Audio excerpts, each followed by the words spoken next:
O que significa ser carismático aqui?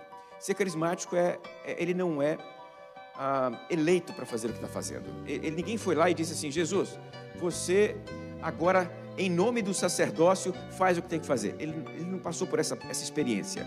Jesus se levantou e disse: eu vou. Pronto. O nome disso é carisma. Lembra do momento em que ele foi batizado? Para onde o Espírito levou? Para o deserto, para ser tentado pelo diabo, diz Mateus 4:1. Jesus vai para onde o Espírito está mandando que ele vá. Ele vai ao sopro do Espírito, no sopro do Espírito. E o nome disso é carisma. Ninguém tem que dar autoridade para ele fazer aquele negócio. Por quê? Porque ele abre a boca e fala na autoridade do Espírito, na autoridade do pneuma, na autoridade da pomba, que vai com ele por onde ele vai. A pomba do Espírito. Jesus abre o livro e lê com autoridade. Jesus impõe a mão e ordena a cura com autoridade. Jesus expulsa o demônio com autoridade. O nome disso é carisma. Quando ninguém disse para ele: faz, pode fazer, ele não precisa de autorização para fazer o que ele faz. O nome disso é carisma. Itinerância é o tipo de vida do Senhor, segundo o Didaquê. Todo discípulo, segundo o Didaquê, tem que ser como Jesus, andar de um lado para o outro. Aquele que para é falso profeta. É o estilo de vida de Jesus. Durante 3 anos, Jesus não pousou mais do que um segundo de daqui, mais do que 2 dias. Em tudo quanto é canto que ele andava, ele fazia dali a sua escola. O seminário de Jesus era na esquina, na colina, na água, na montanha, no barquinho, no deserto, debaixo da árvore, em cima de uma pedra. Onde ele parava e abria a boca, os alunos paravam para anotar mentalmente, porque não tinha papel, o que ele estava falando. E enquanto ele andava, ele ensinava, ele curava, ele pregava. E foi assim durante os seus 3 anos. E discipular, porque ele vai produzindo discípulos e gerando discípulos durante os seus 3 anos de ministério.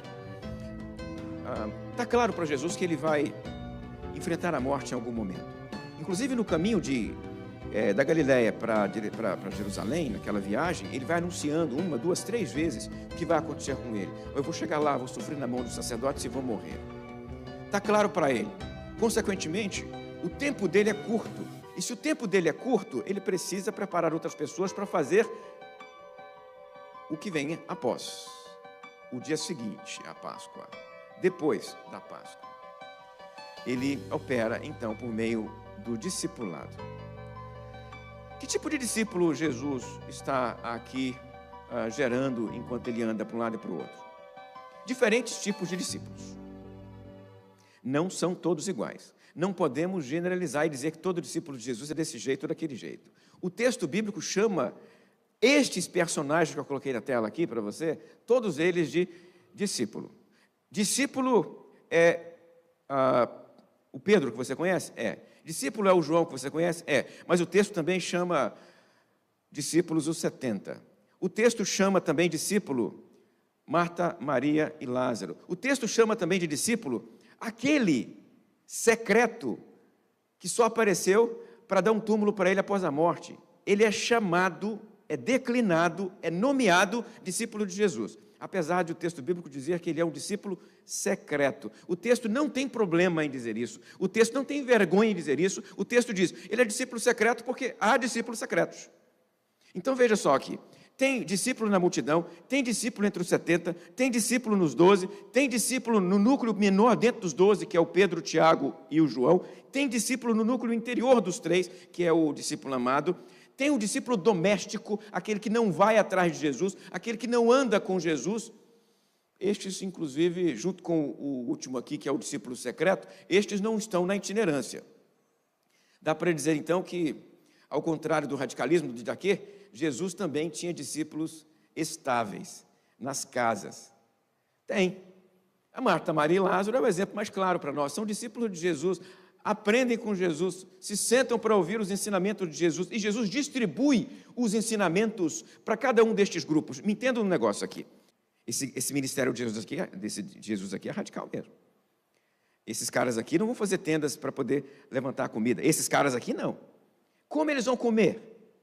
Dependendo exclusivamente da comida que oferecem para ele na estrada. Eles dependem exclusivamente da disposição de pessoas que ofertem para eles. Eles dependem de alguém dizer: toma, peregrino, coma.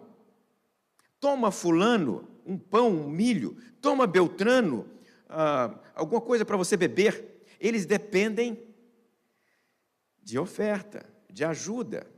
Mas na prática você sabe como isso funciona, né? Ao fazer isso, eles optam pela dependência do alto. Porque eles entendem que quando alguém estende a mão, é Deus que dá. Quando alguém dá água, é Deus que dá. Quando alguém dá comida, é Deus que dá. Quantas vezes você já ouviu a palavra de um missionário, quando ele conta que, diante de uma necessidade, orou e o dinheiro entrou na conta? Quantas vezes você já ouviu histórias parecidas com esta? O nome disso é dependência. Você não sabe de onde vem o dinheiro. O dinheiro chega até você. Quando um cara sai de casa para trabalhar desse jeito aqui, ele só depende de Deus. Só. É claro que é só de Deus. Ele sabe que se alguém der, é porque Deus vai provocar naquele coração o desejo de dar. A renúncia à propriedade é na direção da completa dependência divina. A renúncia à proteção é na direção da marginalização. Esse grupo de Jesus aqui, ó, já é um grupo marginalizado. Eles eram pescadores. Não eram benquistos pela sociedade judaica de uma maneira geral. Pescador faz parte daquele grupo chamado Haaretz, que na Bíblia aparece traduzido como os pecadores. E pecador aqui não é um termo teológico, é um termo social. São os desprezados, aqueles que não seguem as leis, aqueles que não têm condições de obedecer a todas as demandas rituais dos sacerdotes, dos fariseus, dos saduceus e outros parecidos com eles. Estes são os pecadores. Os pescadores são pecadores, neste sentido. Eles já são marginalizados, mas eles abandonam também a proteção. Não é para levar nem instrumento de defesa. Sabe aquele objeto que ele poderia usar para bater no animal quando encontrasse um animal pela frente? Ele não vai levar. Para se defender de um ladrão, ele não vai levar. De novo, aqui é não apenas abraçar a graça de Deus cotidiana e diária, mas também submeter-se à marginalização.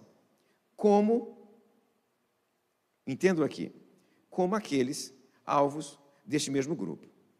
O grupo de Jesus vai pregar para estes marginalizados, consequentemente, eles assumem o papel dos marginalizados. É uma identificação com o grupo para o qual eles vão pregar. Então, eles vão pregar para pessoas deste mesmo perfil.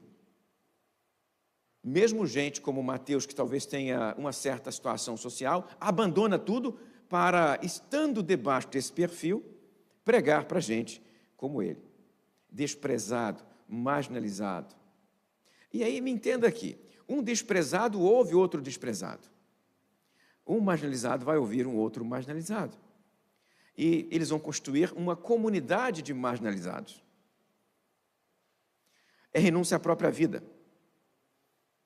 Eles abrem mão da segurança, mas também da vida, porque estão dispostos a morrer pelo Evangelho. É um ministério radical. E muito radical, não é pouco radical, não. Então, quando Jesus prega para esses caras aqui, ó, o Filipe, o Nataniel, é para esse tipo de ministério aqui. Me entenda que não é para fazer trabalho tranquilo, sossegado, calmo, ordeiro. Não. É uma aventura atrás da outra e um perigo atrás do outro.